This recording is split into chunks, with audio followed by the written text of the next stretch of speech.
It was a quiet evening when the director of the Federal Bureau of Investigation decided to drive himself home. He had just finished a long meeting that stretched into the night, and instead of using his usual security escort, he chose something simple. He wanted to feel a bit of normal life for once.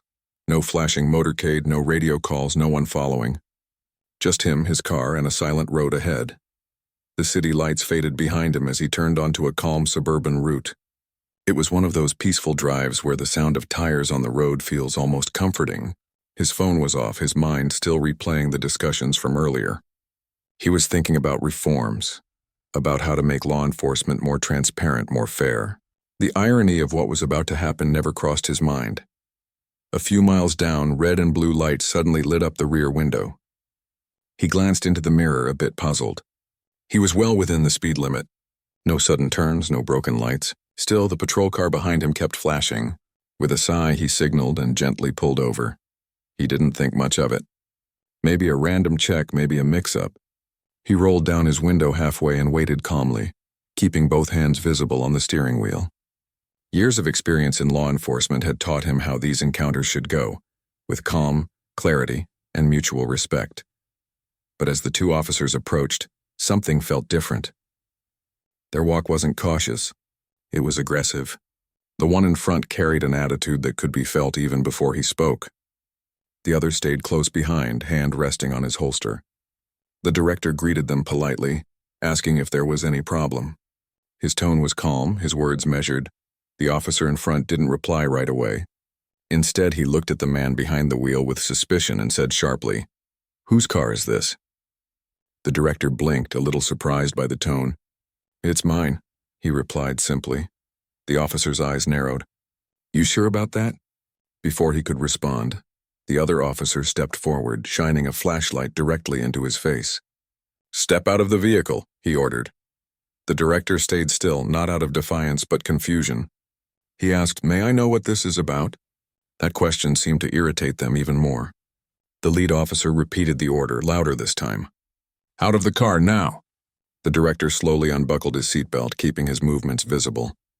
He stepped out, his voice steady but curious. "Officers, I think there's a misunderstanding here."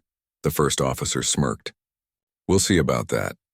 They walked him to the back of his car and told him to place his hands on it. Before he could explain or reach for his identification, one of them pushed his arm roughly and began patting him down. His wallet fell to the ground, landing near the back tire, but neither of them picked it up. Inside that wallet was his official FBI badge, the golden emblem that could have ended this entire situation in a second. But at that moment, they didn't care who he was. To them, he was just another man driving a nice car who didn't look like he owned it. The director kept his composure. He had seen officers like this before. Not all, but some, the kind who saw power as a weapon instead of responsibility. He spoke quietly. "My identification is in my wallet." "You can check it." The first officer laughed mockingly. "Yeah, I'm sure it says you're the president too." The second one joined in, smirking as he said, "People come up with all kinds of fake IDs these days." They handcuffed him without hesitation. The cold metal tightened around his wrists, and for the first time, he felt the sting of irony. The head of the country's top investigative agency, restrained by his own officers, treated like a criminal. Cars passed by occasionally, slowing down to see what was happening. Some drivers stared, others just kept going. No one knew they were watching an unbelievable mistake unfold right in front of them. The officers began searching his vehicle, tossing aside papers and checking compartments. The director stood silently, his mind calm but deeply disappointed.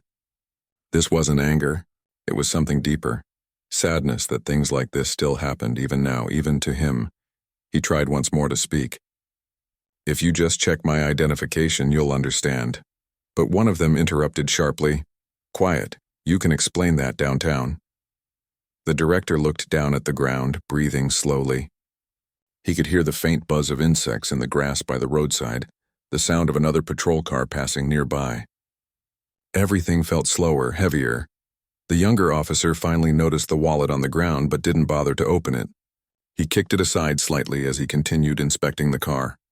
The director knew if he revealed his identity too soon, it could make them defensive, maybe even escalate things. Years of negotiation training told him to stay composed. Let the situation unfold naturally, but never lose control of yourself. The lead officer, still skeptical, leaned closer. What kind of work do you do? He asked with a mocking tone. I work in law enforcement, the director said calmly. The man laughed under his breath. Yeah, right. Everybody says that when they get caught. There was a long silence. The director didn't answer. His face remained neutral, though his heart felt heavy. The whole situation had turned surreal. Then, as the officers kept searching, one of them whispered something to the other. The director couldn't hear it clearly, but their tone shifted slightly. They seemed less focused on procedure now, more on something else. One of them muttered, "You could make this easier for yourself." You know. The director raised an eyebrow but didn't respond. The officer continued, "Look, people drive around in nice cars all the time and end up in trouble. Maybe we can skip a few steps here. Depends on how much you want to cooperate." The meaning behind the words was clear. It wasn't about the law anymore. It was about leverage, power, and what they could get out of it. The director's silence made them uneasy. The older one stepped closer, lowering his voice. "You got any cash on you? Maybe we can forget this happened." For a moment, the director just looked at him, not with anger but disappointment that filled the air like a heavy fog. He had seen corruption before, but standing on that empty road, handcuffed, being shaken down by his own kind felt almost unreal. He said quietly, "No, I don't think that's how this should go." The officer frowned, trying to hide his irritation. "Suit yourself," he muttered. Minutes dragged by. The night air grew cooler. The director's car headlights still shone weakly on the pavement ahead, casting long shadows behind them. It was as if time itself was holding its breath, waiting for what came next. The director's mind was calm. He wasn't afraid, he knew who he was, and he knew this would unravel soon. But he also understood what it meant for others who didn't have a title, who didn't have the power to make a phone call and be believed. He thought about how many people must have gone through the same humiliation, being accused, being disrespected, all because someone looked at them and decided they didn't belong. After what felt like an eternity, the lead officer picked up the wallet at last. He opened it lazily, almost as an afterthought. The golden badge inside caught the beam of his flashlight. He froze. His face went pale and his mouth fell open slightly. For a few seconds, he didn't move. The younger officer noticed the change and asked, "What is it?" The older man didn't answer immediately. He turned the wallet toward him, and as the light reflected off the federal badge, realization hit them both like a wave. The director said nothing. He just looked at them quietly, his calm eyes saying more than any words could. The officers stepped back, suddenly unsure what to do. Their confident tone was gone. The road was silent again, except for the soft hum of the car engine. One of them stammered, "Sir, we didn't know." The director stayed still, his voice calm and even. "You didn't have to." And with that, the first part of the night ended, the part where power, prejudice, and perception collided in the most unexpected way.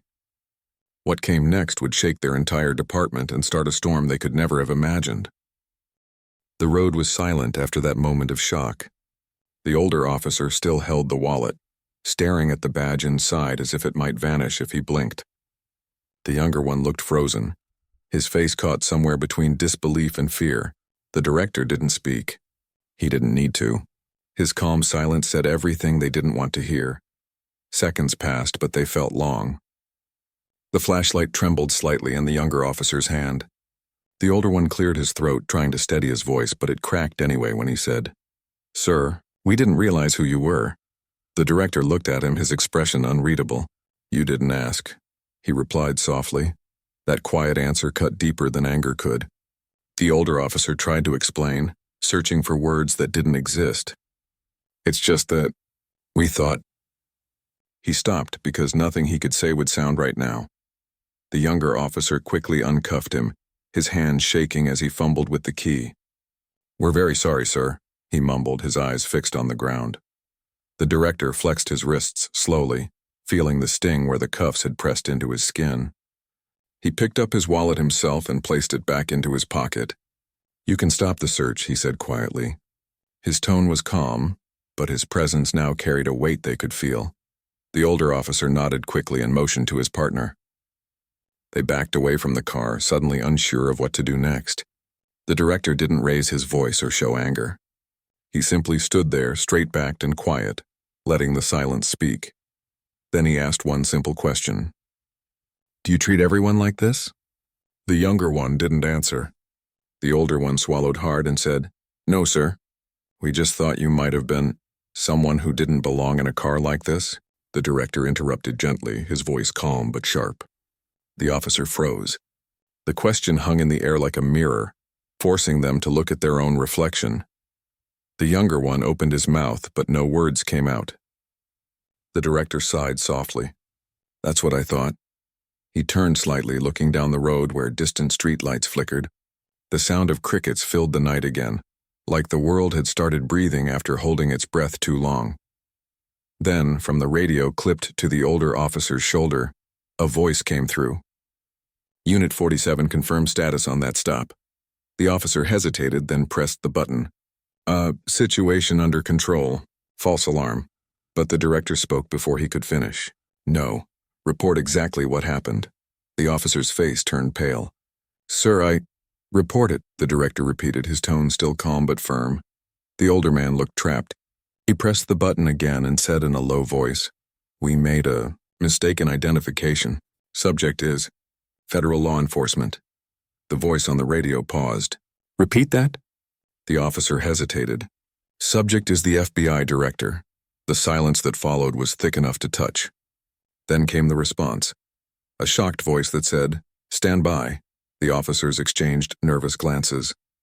The younger one whispered, "Sir, this is going to bring attention.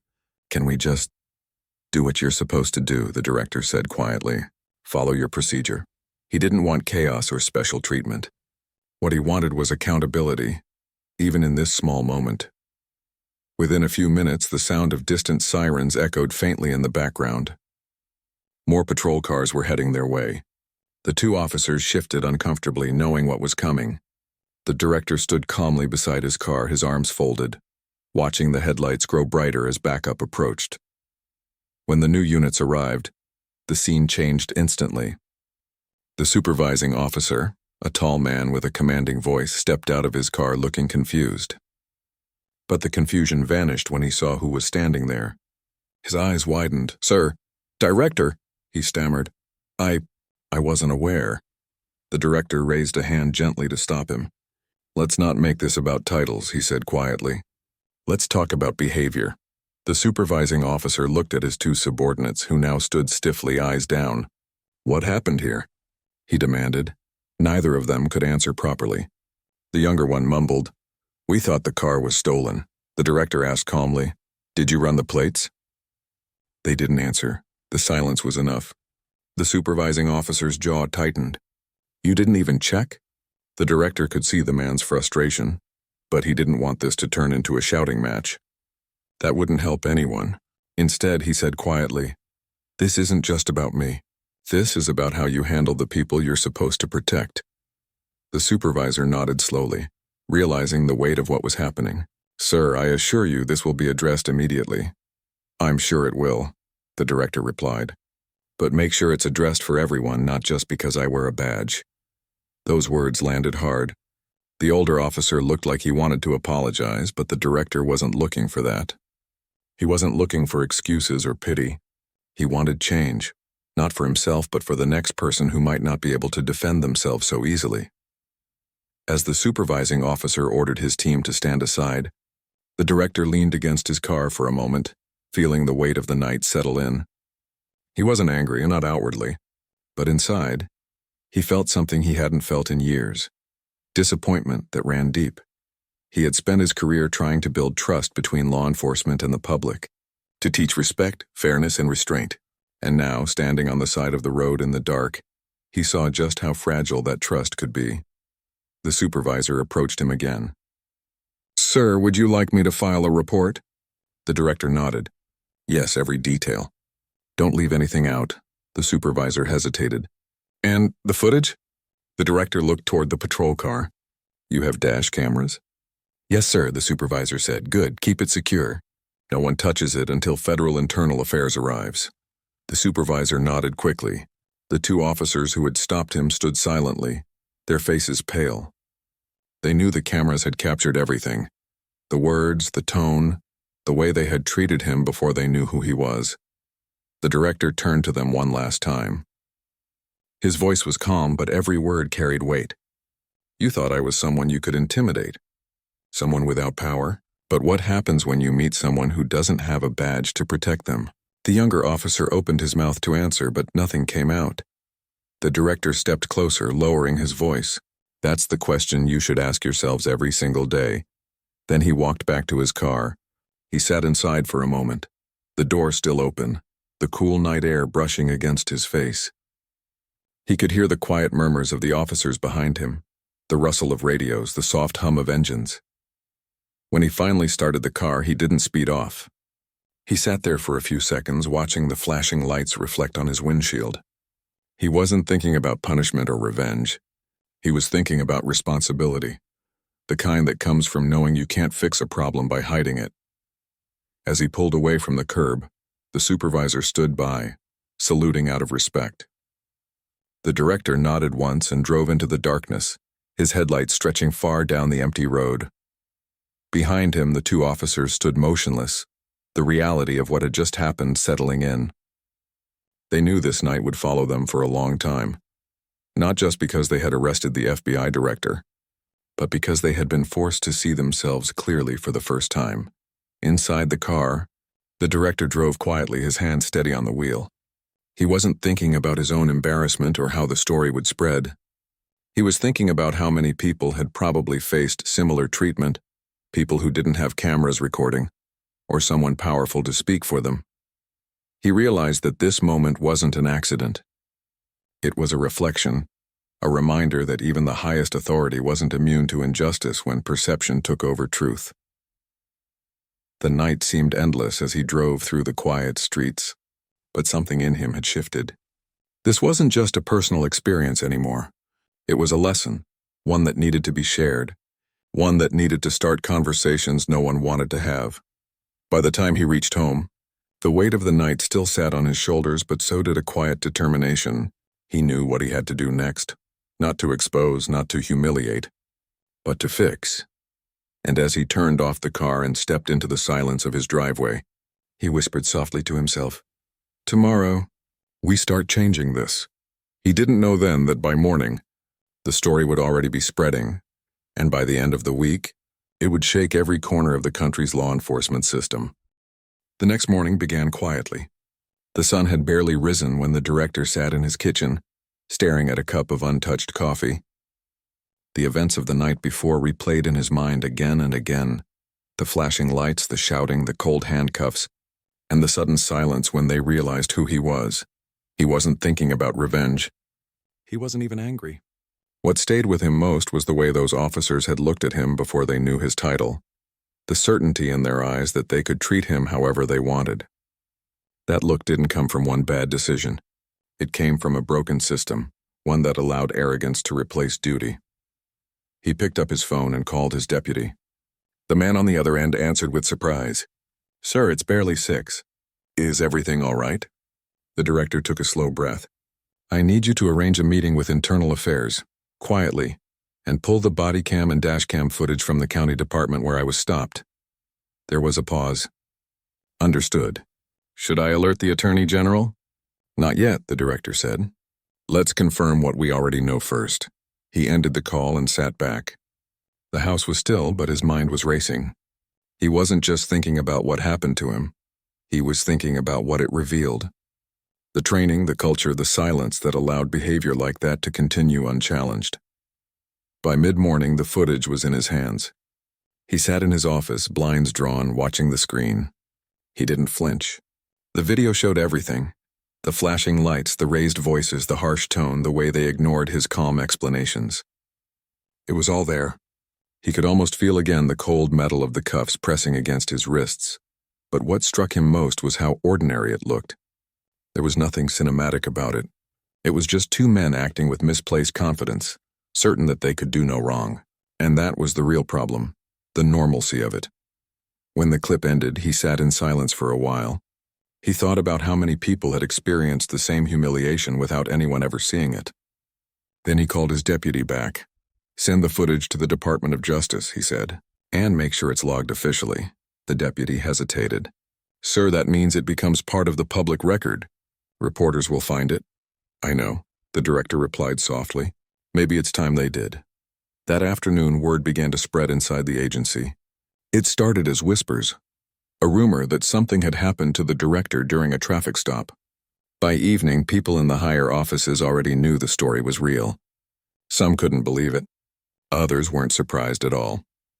In the local precinct where it happened, the atmosphere was completely different. The two officers involved had been suspended pending investigation. They sat in a small office, pale and silent, waiting for their supervisors. The weight of what they had done was finally settling in. Neither spoke for a long time. The younger one finally said, "You think he's going to come after us?" The older one sighed. "He doesn't need to. The tape's enough. Maybe if we apologize—" "It's too late for that," the older man interrupted quietly. "We didn't just stop anyone. We stopped the man in charge of the entire bureau."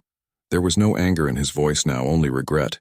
He kept staring at the floor, his thoughts far away. Back in Washington, the director sat in a closed-door meeting with senior officials. Some were concerned about the optics. "Sir, if this gets out, it'll be national news. People will call it corruption, racism, failure of training." He interrupted gently. "Isn't that what it is?" The room went silent. He continued, "If this happened to me, imagine how often it happens to others. People who don't have a badge or a title or someone to call at 6 in the morning." No one spoke for a while. The weight of his words hung in the air. Finally, one advisor said carefully, "What do you want us to do?" "Everything," the director said simply. "Review, retrain, and reform. Not just on paper, in practice. No more excuses." Outside the building, the story had already started leaking. A small local journalist had caught wind of the internal report filed at the precinct. Within hours, online headlines appeared quietly. Sources claim FBI director detained by local police during routine stop. By the next morning, it was everywhere. Television anchors were repeating it. Radio hosts were asking questions. Commentators were debating how something like that could happen in modern law enforcement. Some doubted it at first. Others were furious. And then, when the footage was confirmed as real, the entire country watched in disbelief. The director didn't hide. He didn't deny it. He held a press conference 2 days later, standing behind a simple podium. There were no decorations, no grand speeches, just honesty. He looked out at the sea of cameras and reporters and said calmly, "Yes, it happened. I was stopped, insulted, and handcuffed by local officers. And no, I don't want special treatment. What I want is change, and for everyone." The room was completely silent. He continued, "This is not about me. This is about a culture that allows quick judgment to replace fairness. It's about how we treat people when we think no one is watching." Reporters shouted questions, but he didn't take any. He ended simply with, "Justice doesn't start at the courtroom. It starts at the roadside, at the front desk, at the moment when someone decides whether to listen or assume." That single line was replayed on every news channel in the country. It sparked conversations that spread far beyond law enforcement. Schools, workplaces, and community halls began discussing it. It wasn't about one man's experience anymore. It had become a mirror for an entire nation. In the small town where the stop had happened, the two officers stayed silent as their department faced public backlash. Their chief, who had once defended them, now had no words. He issued a short statement apologizing for an unfortunate misunderstanding, but everyone knew it was more than that.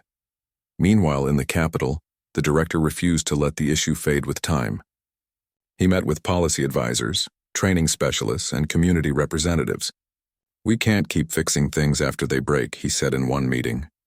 "We have to stop them from breaking in the first place." He ordered an independent review of local police training standards across all 50 states. It was a massive task, one that would take time and cooperation from hundreds of agencies. But he was determined. One evening, a few weeks later, as he left his office, his deputy asked quietly, "Do you ever regret that night?" The director paused. "No," he said after a moment. "It showed me something I needed to see. You can't fix what you don't understand." The deputy nodded. "Still, it must have been hard." The director gave a faint smile. Hard things usually lead to important change. Outside, the city lights flickered across the river. He walked toward his car, the same one he had been stopped in that night, and for a moment he just looked at it. It was no longer just a car to him. It was a reminder of how quickly power can disappear and how easily respect can be lost. He thought about the officers again, not with anger, but with something like pity. They had been blinded by their own assumptions, trapped in habits they never questioned. He wondered if they'd learned something from that night. He hoped they had. Weeks later, he received a letter in his office. It was handwritten, not typed. No name was signed at the bottom, just two simple words. "We're sorry." He didn't know which of them had written it. He didn't need to. He folded the letter quietly and placed it in his desk drawer. Then he looked out the window at the city below. Busy, noisy, full of people trying to do their jobs, live their lives, and be treated with respect. He knew the road ahead was long. Change never came easy, but something inside him felt stronger now, a renewed sense of purpose. Because sometimes it takes being humbled to remember why you started fighting for justice in the first place. That night, before leaving the office, he turned off the lights and stood by the door for a moment. The silence of the empty building felt peaceful. He whispered softly to himself, "Every moment is a chance to do better." Then he stepped into the hallway, ready to face whatever came next. The days that followed were a whirlwind. Every news channel, every radio show, and every online headline was talking about the same story. The night the FBI director was handcuffed by his own country's police. Some called it shocking. Others called it poetic justice. But for him, it was simply a painful truth that needed to be faced. Inside his office, he tried to stay calm amid the storm. Calls came from every direction. Journalists, government officials, advocacy groups, even foreign agencies curious about the incident. Everyone wanted to hear his version of what had happened. He didn't give interviews. He didn't tell stories. He just focused on what mattered most, fixing what was broken. Meetings began early and ended late. He sat with experts, policy advisors, and training officers, discussing not just what had happened to him, but what could be done to prevent it from happening to anyone else. "Change doesn't begin with punishment," he said in one meeting. "It begins with awareness and accountability." Not everyone agreed. Some believed the officers should be made examples of. Others thought the story had already damaged the image of law enforcement too much. But he stayed steady. "This isn't about protecting an image," he said calmly. "It's about protecting integrity." Meanwhile, across the country, the conversation had taken on a life of its own. People who had never spoken out before were now sharing their experiences. Stories of traffic stops gone wrong, of assumptions made too quickly, of fear replacing trust. It was uncomfortable. It was messy, but it was necessary. One evening, while reviewing reports in his office, he received a message from his assistant. "The officers from the case have requested a meeting," she said quietly. He paused. "Here?" "Yes, sir. They said they wanted to apologize in person." For a long moment, he didn't answer. Part of him didn't want to see them again. The memory of that night was still too vivid. The cold metal cuffs, the rough tone, the humiliation. But another part of him knew this meeting wasn't for him. It was for them. "Set it for tomorrow morning," he said finally. When the next day came, the meeting room was quiet. No cameras, no press, no audience. Just the director, his deputy, and the two officers sitting nervously across from him. They looked different now. Not arrogant, not defensive. Just human. The weight of the last few weeks had clearly taken its toll. Their eyes told a story of regret, fear, and realization. The older officer spoke first. His voice was unsteady. "Sir, I don't know where to begin. I've been a cop for 20 years. I thought I understood people. But that night, I realize now how wrong I was." The director didn't interrupt. He let the man speak. "We didn't see you as a person," the officer continued. "We saw you as a threat, as someone who didn't fit what we thought was right. We were wrong, completely wrong." The younger officer nodded, his voice barely above a whisper. "Sir, I can't sleep since that night. I keep thinking how I would have treated my own family if they were in your place." There was silence after that. The director looked at them quietly. He could see they weren't faking it. This wasn't an act. This was real remorse. "You know," he said softly, "that night wasn't about me. It was about what this uniform means. or what it's supposed to mean. They listened closely, not daring to interrupt. The badge you wear, he continued, isn't just metal. It represents trust. The moment you forget that, you lose everything. Not just respect from others, respect for yourself. The older officer nodded slowly. I understand that now, sir.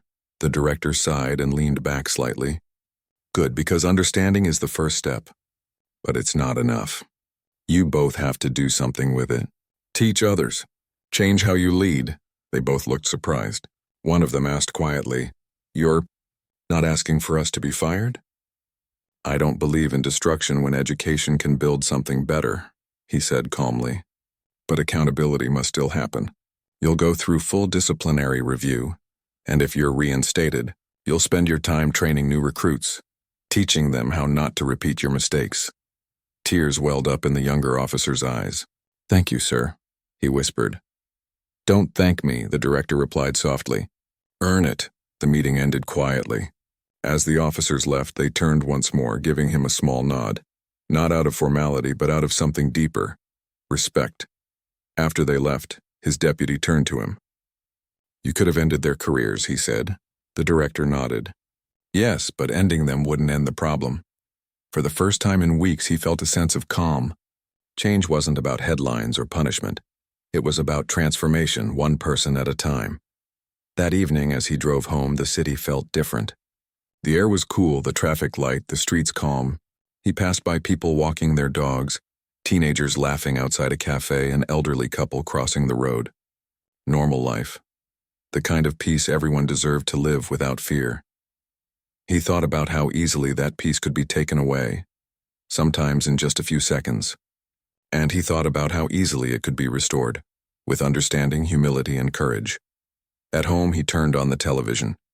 One news channel was airing a discussion panel about the reforms he had started. Some praised him for taking responsibility. Others accused him of exposing law enforcement's flaws. He turned down the volume and smiled faintly. Truth always makes people uncomfortable, he murmured to himself. Over the next few weeks, the new training programs began rolling out. Officers from all over the country attended workshops, listening to community leaders, psychologists, and fellow officers talk about empathy, communication, and restraint. It wasn't easy. Many resisted. Some called it unnecessary, but slowly a new attitude began to grow, one that focused less on control and more on connection. The director attended one of the first sessions quietly, sitting at the back of the room. The speaker, a retired police captain, was explaining how one small act of listening could prevent 100 acts of violence.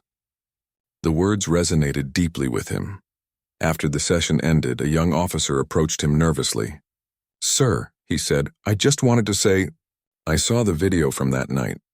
I was angry at first, not at how they treated you. But then I realized I've spoken to people the same way without even thinking about it. I didn't see what I was becoming. Thank you for making us see it. The director shook his hand firmly. Seeing it is the first step. Changing it is the second. That night, as he drove home again, he thought about how strange life could be. How sometimes the worst moments lead to the most important lessons. He pulled up at a red light, and as he waited, he glanced in the rearview mirror, the same mirror where he had first seen those flashing lights weeks ago. For a brief second, he remembered that night, the fear, the confusion, but this time he didn't feel anger. He felt gratitude that he was still here, gratitude that he could turn that moment into something bigger than himself. When the light turned green, he smiled and whispered, Let's keep going. And he did. He kept pushing reforms. He kept holding meetings. He kept encouraging open conversations between officers and the people they served. Slowly, something began to shift. Not everywhere, not overnight, but in small, steady ways that mattered. Months later, the same town where he had been stopped invited him to speak at their annual police conference. He agreed, not for recognition, but for hope. When he stepped onto the stage, the entire room stood in silence. Every officer there knew who he was and what had happened. But he didn't speak about anger or embarrassment. He spoke about growth. I was handcuffed once, he said, and in that moment I realized something. The strength of law enforcement isn't in power, it's in compassion. The true badge of honor is not authority, it's humanity. The applause that followed wasn't loud or showy. It was steady, sincere. A room full of people understanding something they might never forget. As he stepped down from the stage, he felt at peace for the first time since that night. The story that began with humiliation was now shaping a legacy of change, and deep inside, he knew this was just the beginning. Weeks turned into months, and the story of that night had faded from most headlines, but its echo still lingered in conversations, classrooms, and community meetings. People talked about what had happened, what it meant, and how much it revealed about trust and authority. For the director, life had slowly returned to a new kind of normal. He had learned to carry the memory of that night not as a wound but as a lesson. Still, there were days when the flash of police lights made his heart skip for a moment, a quiet reminder that no one is ever completely untouched by what they've lived through. One morning, as he walked into his office, his assistant greeted him with a folder in her hand. "Sir, there's something you need to see," she said gently. Inside the folder was a letter. It was handwritten, and the first few lines caught his eye immediately. It was from one of the officers who had been involved that night, the younger one. The letter began with a simple greeting, then went on to describe how the officer had spent the past months trying to rebuild himself. He had joined a mentoring program for young recruits and volunteered at a community outreach center. He wrote about meeting kids who were afraid of the police, and how it broke his heart to realize why. "I can't change what I did that night," the letter said, "but I can change who I am every day that follows." As the director finished reading, he leaned back in his chair and stared out the window. A small, thoughtful smile crossed his face. Growth like that was rare. Real remorse followed by real action. That was what reform should look like. He decided to pay the young officer a visit. No warning, no formal meeting, just a quiet personal conversation. When he arrived at the community center, children were playing basketball outside, their laughter echoing through the courtyard. The officer was there, sitting on a bench, tying a young boy's shoe while giving him advice about school. When he looked up and saw the director, he froze for a moment, unsure what to do. The director walked over, extending a hand with a calm smile. "You've been busy," he said. The officer nodded nervously. "Trying to make things right, sir." "You already started to," the director said. "Keep going." They sat for a while, watching the kids play. The officer spoke about what he'd learned, how he had begun listening more than talking, understanding before reacting. He said he had started to feel proud of wearing his uniform again, not because of power, but because of purpose. The director nodded slowly. "You've understood something many never do. Authority means nothing without empathy." When he left, he felt a quiet pride. It wasn't about forgiving or forgetting. It was about witnessing transformation. People could change, and sometimes all they needed was a chance to prove it. Back at headquarters, the director began working on something bigger, a national initiative that would encourage police-community dialogue across the country. He wanted every city, every town to host open forums where officers and citizens could talk honestly. Not scripted meetings, not rehearsed public events, but real face-to-face conversations about trust, fear, and hope. When he presented the idea to senior officials, some doubted it. "You think people will actually come to talk?" one asked. He smiled. "If you give them a reason to believe someone's listening, they will." And he was right. Within months, the first sessions began. In small halls and local schools, people sat across from officers, sharing experiences that had never been spoken aloud before. There were tears, anger, apologies, but also understanding. One night, after attending a forum in a small town, the director stayed behind to help clean up. A woman approached him quietly. She looked nervous, holding a folded piece of paper in her hand. "I wanted to thank you," she said softly. "My son, he used to hate the police, but after these meetings he said he wants to become one, to be part of the change." He was taken aback for a moment. Then he smiled warmly and said, "That's how it begins, one heart at a time." As the months passed, the ripple effects of that one night continued to spread. News reports began showing communities rebuilding trust. Incidents of misconduct began to decline in certain regions. It wasn't perfect, and it never would be, but it was progress. Then one afternoon, while preparing to leave for a conference, the director received a call from the president's office. The president wanted to see him personally.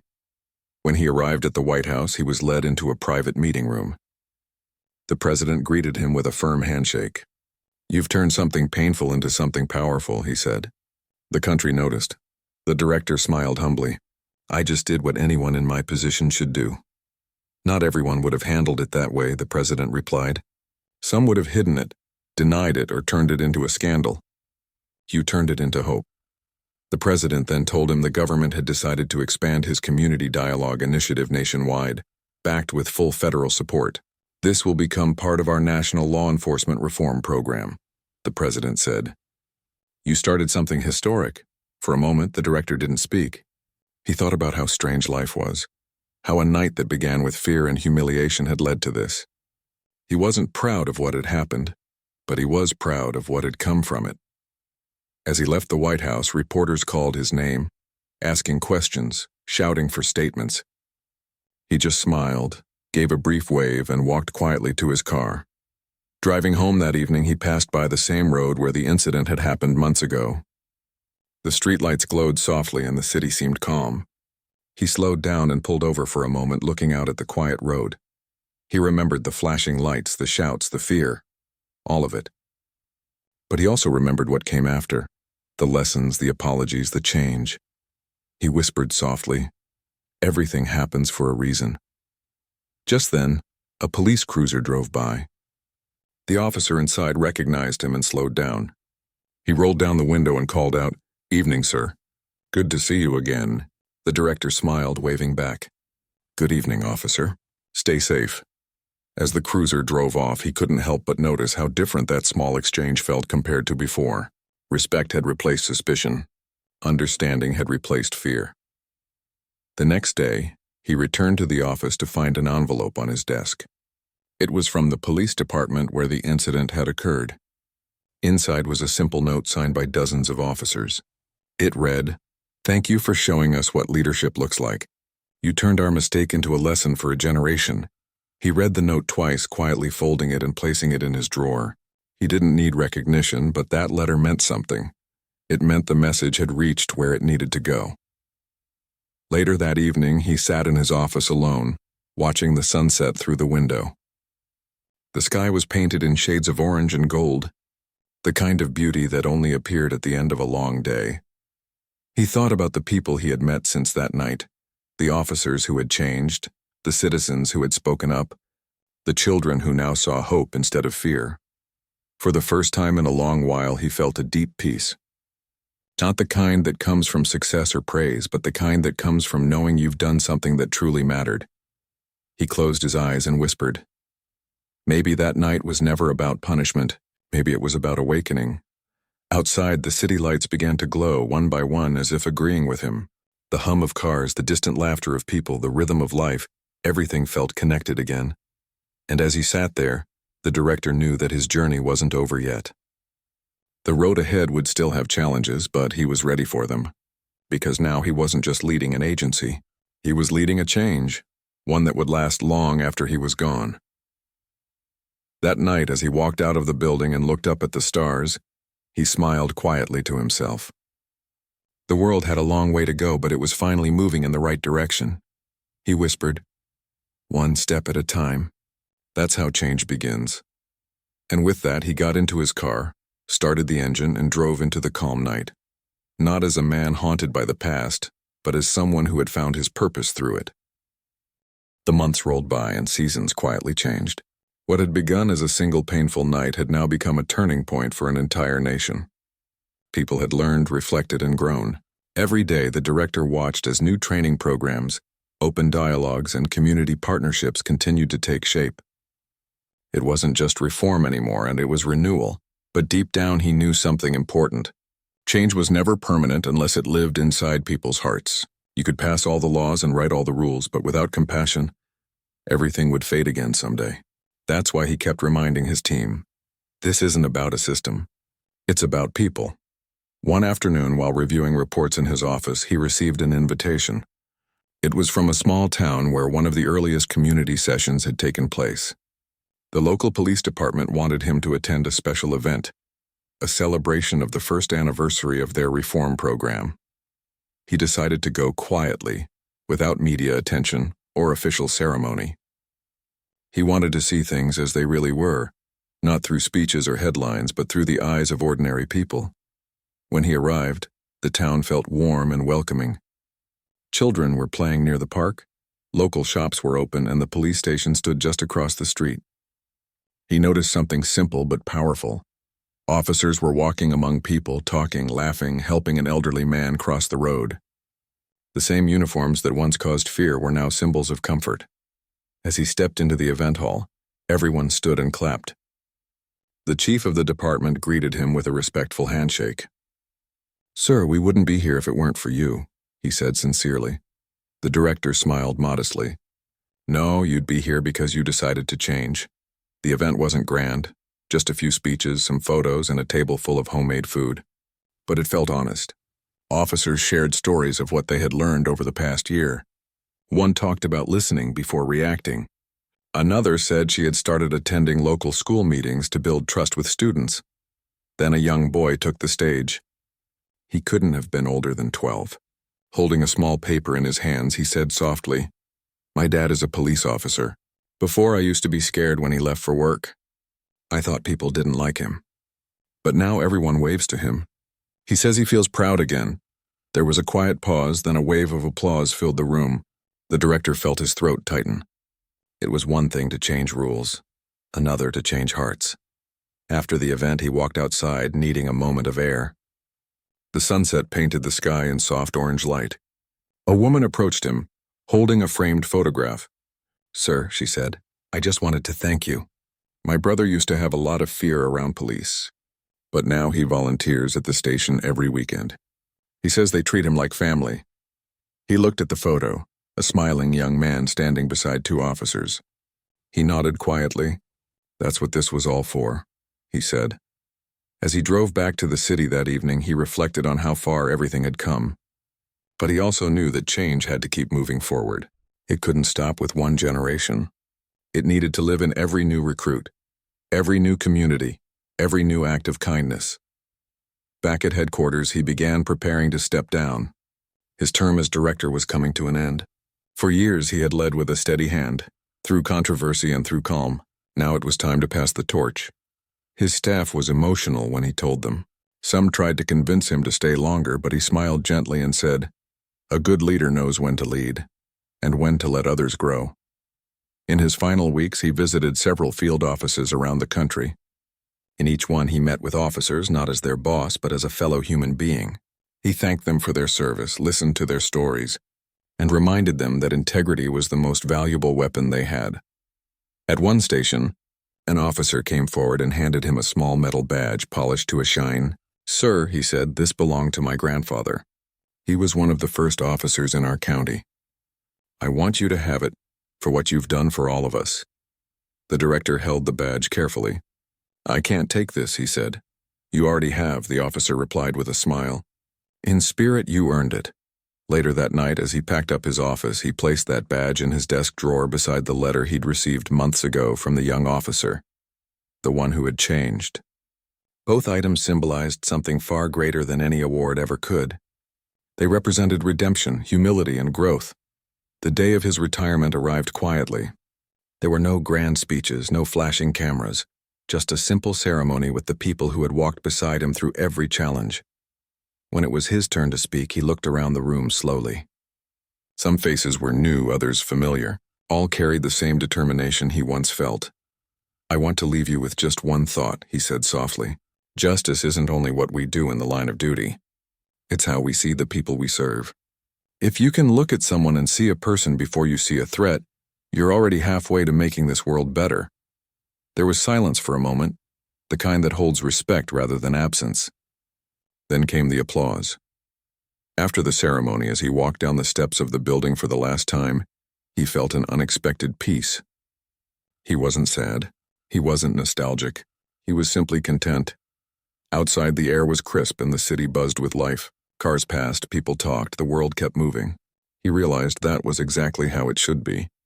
Change doesn't depend on one person staying forever. It depends on people continuing the work. As he reached his car, he noticed a group of young officers gathered near the entrance, talking quietly. When they saw him, they straightened up. One of them called out, "Sir, we'll make you proud." He smiled and replied, "You already have." He got into his car and drove away, not toward a destination, but toward the next chapter of life, one with fewer titles, but maybe even greater purpose. A few weeks later, he moved to a small coastal town. The house was simple, just enough space for peace and quiet. Mornings were spent walking along the beach, afternoons reading, evenings watching the sun dip into the water. He often met people who had no idea who he was. Sometimes they'd recognize him and ask about that famous night years ago. He would just smile and say, "That was the night I truly learned what justice means." He became a mentor for young students, visiting local schools to talk about leadership and empathy. He never mentioned his title, never spoke about his position, only about lessons learned through mistakes, courage and forgiveness. One afternoon, as he was walking by the shore, he saw a police cruiser parked by the pier. A young officer was helping a tourist who had lost her wallet. The way the officer spoke, calm, patient, kind, made him smile. That simple act of respect meant everything. He looked up at the sky and thought about how life had come full circle. Once he had been on the other side of fear. Now, he was watching a world slowly healing itself through compassion. That evening, as the waves rolled gently onto the sand, he sat quietly, watching the light fade over the horizon. The world was far from perfect. There were still problems, still divisions, still people who hadn't learned yet. But that didn't matter. What mattered was that people were trying.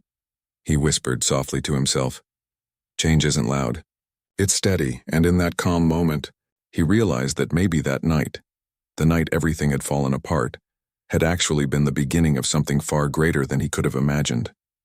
It wasn't a story of pain anymore. It was a story of progress. And as the last colors of the sunset faded, he smiled, knowing that sometimes life's hardest moments are not the end, but the light that shows the way forward.